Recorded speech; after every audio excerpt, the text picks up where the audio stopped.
আপনি যখন বিপদে পড়বেন চায়না আস্তে করে সরে যাবে। দেখেন ভেনিজুয়েলার ক্ষেত্রে আমাদের বিগেস্ট চ্যালেঞ্জ হচ্ছে আমরা চায়নার কাছ থেকে সহযোগিতা পাওয়ার মতো অবস্থায় নেই।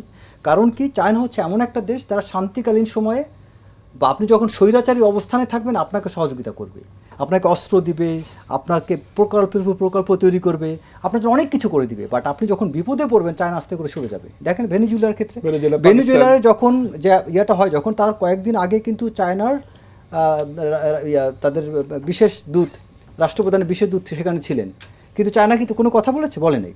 তার মানে চায়নার কাছ থেকে আমরা ইফেক্টিভলি কিছু নিতে পারছি না, ভারতের কাছ থেকে নিতে পারছি না। অন্তর্বর্তীকালীন সরকার আমরা দেখলাম পাকিস্তান থেকে কিছু বিষয় ইনিশিয়েটিভ নিয়েছিল, সেটা এখন এই মুহূর্তে কতটুকু চলবে তাও আমরা জানি না। তার মানে হচ্ছে যে আমাদের বাংলাদেশের জন্য মানে একজন ইন্টারন্যাশনাল রিলেশনের ক্ষেত্রে যে একটা ক্লোজ অ্যালাই বলে একটা শব্দ আছে, যে সবচেয়ে ঘনিষ্ঠ মিত্র, যেমন ইসরায়েলের জন্য আমেরিকা, অথবা আপনার সৌদি আরবের জন্য পাকিস্তান বা সৌদি আরবের জন্য আমেরিকা, এই যে একটা অ্যালাই, এটা কিন্তু যুক্তরাষ্ট্রের, হ্যাঁ রাশিয়ার সাথে আবার চীনের যেটা, কিন্তু এটা কিন্তু বাংলাদেশে কোনো এরকম ক্লোজ বা মোস্ট আপনার বিশ্বস্ত বন্ধু নেই।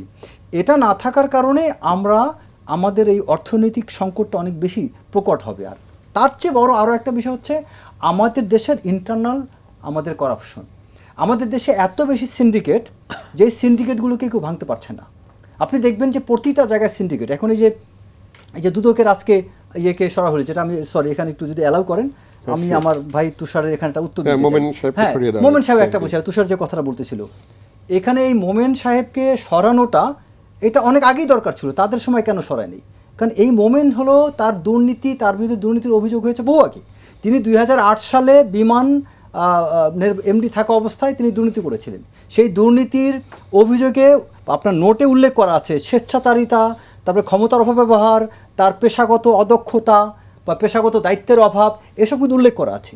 তেমন একজন ব্যক্তিকে কীভাবে দুদকের চেয়ারম্যান বানানো হয়? কেন দুদকের চেয়ারম্যান বানিয়েছিল এই অন্তর্বর্তীকালীন সরকার? কারণ তার জন্য প্রাইস পোস্টিং ছিল। কী কারণে?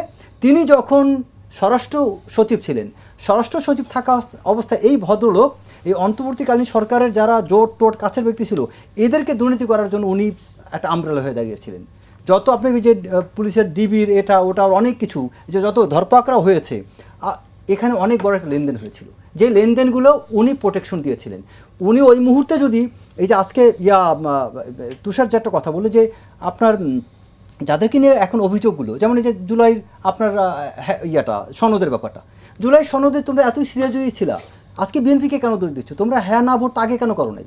একটা ন্যাশনাল ইলেকশনের সময় তুমি হ্যাঁ না ভোটটা তুমি কেন না? বিএনপি তারা আগে, বিএনপি তো দাবি করবেই, পলিটিক্যাল পার্টি তার ইন্টারেস্ট নিয়ে সে কথা বলবেই, কিন্তু তারা তো অনেক আগে করতে পারতো। বিএনপি চাইলে কি, তারা কেন আগে করে নাই?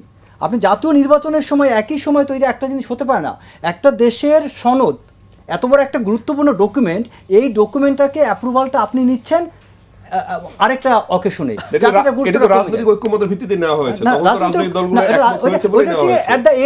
একদম সবকিছু যখন সময় নাই, উপায় নাই, আপনার ওই মুহূর্তে এই সিদ্ধান্ত নেওয়া ছাড়া উপায় ছিল না। 1.5 বছর ক্ষমতায় 6 মাস পরে কেন এটা করেন নাই?